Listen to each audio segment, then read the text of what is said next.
17년도 12월 13일 날 임대주택 등록 활성화 방안을 내놓은 이후에 세제혜택을 줬던 걸 다시 소급 적용하잖아요. 이게 무슨 문제가 있냐면요. 정부의 신뢰도가 일단 떨어지고요.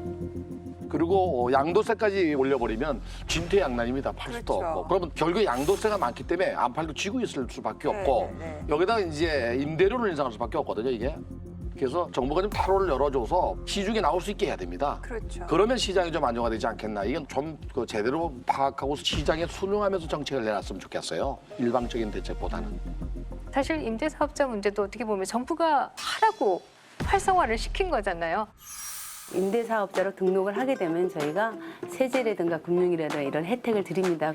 다주택자이신 분들은 임대사업자로 등록하시고 하시면 좋겠습니다. 정부는 다주택자에게 꽃길을 깔아준다는 비판에도 불구하고 민간 주택 공급책이라며 임대사업자 등록을 적극 권장했습니다. 정부는 이 제도에서 4년 단기 임대와 아파트 8년 장기 임대를 폐지한다고 밝혔습니다. 장기 임대도 의무 기간을 8년에서 10년으로 연장하는 등 공적 의무를 강화합니다. 세금을 내기 싫다면 실거주하거나 집을 팔라는 겁니다. 다주택 투기꾼 이런 그 프레임을 씌워서 그 모든 임대사업자가 동일하게 지금 이렇게 집값 상승에 대한 책임을 전가시키는 거에 대해서는 상당히 지금 불만을 가지고 있습니다. 시장에서는 당혹스럽다는 반응과 함께 그래도 집값은 오를 테니 버티겠다는 분위기가 엇갈립니다. 그리고 나서 지금 이거 임대사업자들이 문제다라고 한다면 정부가 먼저 정책적인 실패에 대한 사과를 해야 되는 거 아닌가요? 임대사업자에게 그 책임을 돌릴 것이 아니라. 기존의 입장은 사실 정권 출범 초기에는 임대 등록을 많이 하게 하고 또 한편에서는 양도소득세를 갖다 이제 키웠단 말이에요.